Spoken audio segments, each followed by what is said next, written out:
Good morning বন্ধুরা, কেমন আছো তোমরা সকলে? তো এই যে দেখো, আমি তো বেশ ভালোই আছি। আর আজকে হচ্ছে বৈশাখ মাসের প্রথম মঙ্গলবার। আমাদের বাড়িতে মানে আমার শ্বশুর বাড়িতে মঙ্গলচণ্ডী পুজো হয় বৈশাখ মাসের প্রতিটা মঙ্গলবারই, মানে যে কটা পড়ে সে কটা। তো এবছরের প্রথম মঙ্গলচণ্ডী পুজো আজকে। তো আমি এই যে স্নান করে নিয়েছি। স্নান করে যেহেতু শ্যাম্পু করেছি, এখনও মাথাও আছড়াইনি, আর হচ্ছে মাথায় চিরুনিও করিনি এখনও। দেখো সিঁদুর টিঁদুর কিছুই পরিনি। তো কিছু পুজোর গোছগাছ করছিলাম, গুছিয়ে দিয়ে এলাম। এখন রেডি হব, যেহেতু ব্রাহ্মণ আসার টাইম হয়ে গেছে। তো একবার রেডি হয়ে তারপর তাদের সাথে কথা বলেছি। চলো।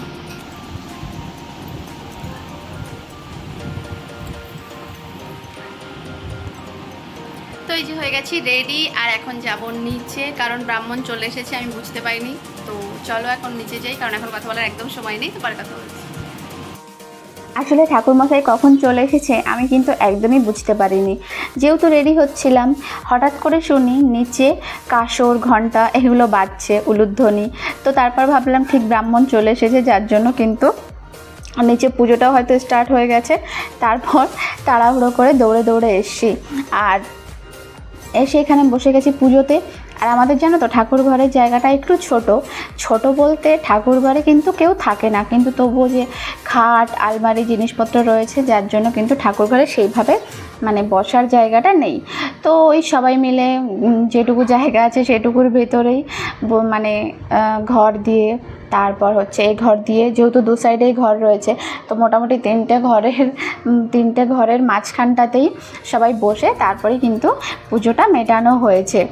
আর যেহেতু পুজোর যোগাযন্ত্র, পুজোর প্রসাদও রাখতে হয়, তো সেটা অনেকটা জায়গায় চলে যায়। ঠাকুরের যে সিংহাসনের সামনের জায়গাটা, সেই জায়গাটা কিন্তু প্রসাদ, তারপর নানা রকম জিনিসপত্র রাখতেই চলে যায়। আর একটা মজার ঘটনা কি জানো তো, আমি কিন্তু এই পুজোটা সম্পর্কে আগে কখনো মানে এই পুজোটা সম্পর্কে কিছুও জানতাম না, আর কখনো দেখিও নি।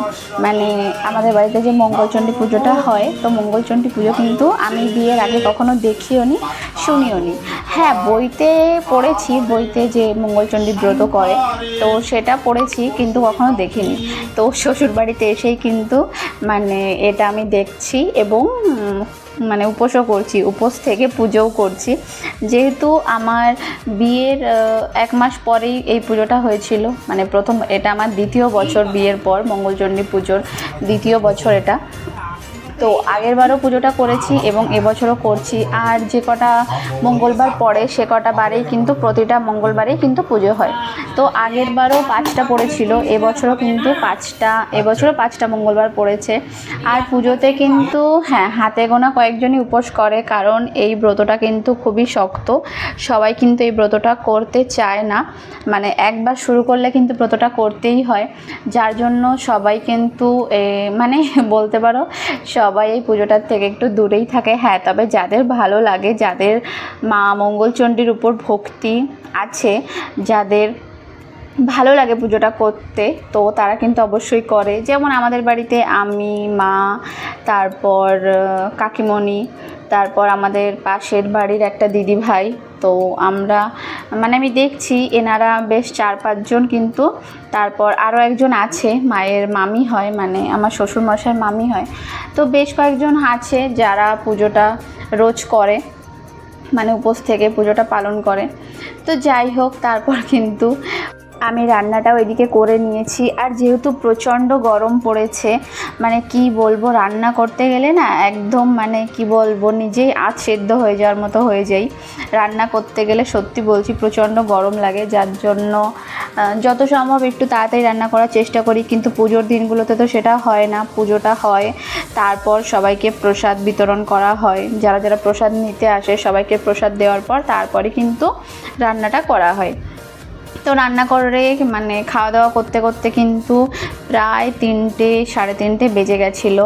আর আজকে কিন্তু রান্না করেছি ভেন্ডি সেদ্ধ, লাউ ডাল, সজনের ডাঁটা, আলু, বড়ি, বেগুন দিয়ে তরকারি করেছি, আর সঙ্গে পটল আলু চার মগজ দিয়ে কষা করেছি, মানে কষা কষা করে রান্না করেছি। পটলটা বিশেষত রান্না করার কোনো ইচ্ছা ছিল না, অল্প কিছুই করতে চেয়েছিলাম। তো পটল আলুটা মা বাবার জন্যই করেছি, কারণ মা বাবা কিন্তু এই দিনে ভাত খায় না, মানে পুজোর দিনগুলোতে ভাত খায় না। সেকা কিছু মানে তেলে ভাজা জিনিস খায়, কিন্তু আগুনে পোড়া বা সেদ্ধ জিনিস খায় না, যার জন্য কিন্তু পরোটা খায়, মানে হালকা করে তেলে ভেজে পরোটা খায়। তো ভাবলাম পরোটার সঙ্গে কি খাবে, তার জন্যই কিন্তু আলু পটল কষাটা করেছি। দেখো বন্ধুরা, এত পরিমাণে গরমে আমার অবস্থা, মাথা ফাতা আছড়েছি কোনো রকমে, একদমই টাইম পাইনি।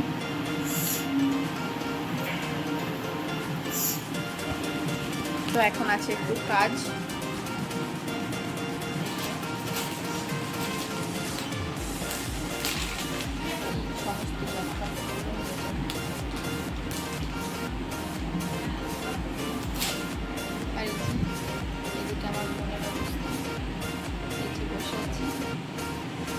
মুখে হাত দিয়ে অনেক চিন্তা ওর।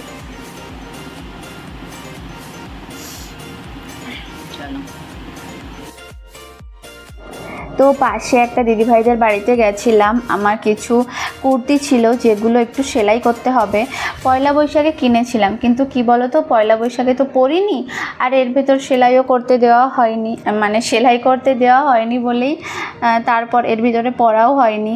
আর যেহেতু এতদিন তো আমি কুর্তি বা চুড়িদার কিছু পরতাম না, শাড়িই পরতাম, মানে বিয়ের পর 1 বছর শাড়িই পরেছি, কোনোরকম কিন্তু চুড়িদার কুর্তি এখানে পরিনি, মানে শ্বশুর বাড়িতে।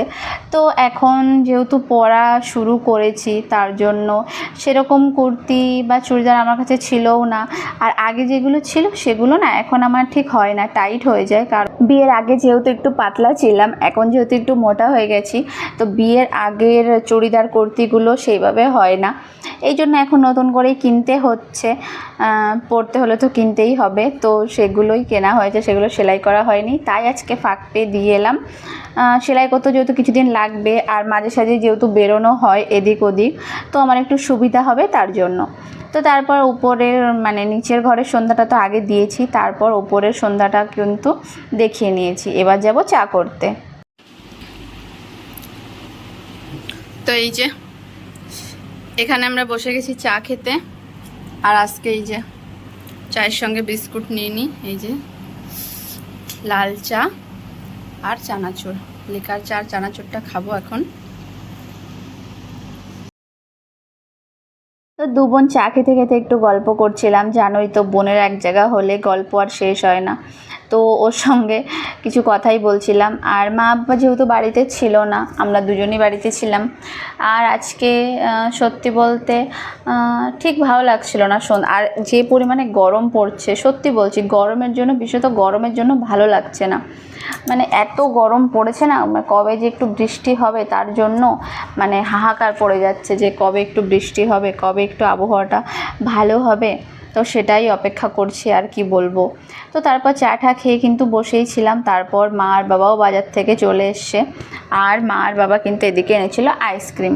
তো এটা আমাদের 3 জনের আইসক্রিম, আর মা আর বাবার আইসক্রিম কিন্তু খাওয়া হয়ে গেছে, মানে মা বাবাকে আগে দিয়ে দিয়েছি, আর আমাদের 3 জনেরটা রেখে দিয়েছিলাম, যেটা আমরা রাতে খাওয়ার পর তারপর মানে খাবো বলে রেখে দিয়েছিলাম। যেহেতু তোমাদের দাদাভাই অফিসে ছিল, তো ভাবলাম ও এলে তারপর রাতের খাওয়া দাওয়া কমপ্লিট করে তারপর একবারে বন্ধুরা দেখাবে তোমাদের সঙ্গে নেক্সট একটা ভিডিওতে। ভিডিওটা ভালো লাগলে লাইক কমেন্ট শেয়ার করো, চ্যানেলে নতুন হলে অবশ্যই চ্যানেলটাকে সাবস্ক্রাইব করে আমার পাশে থেকো।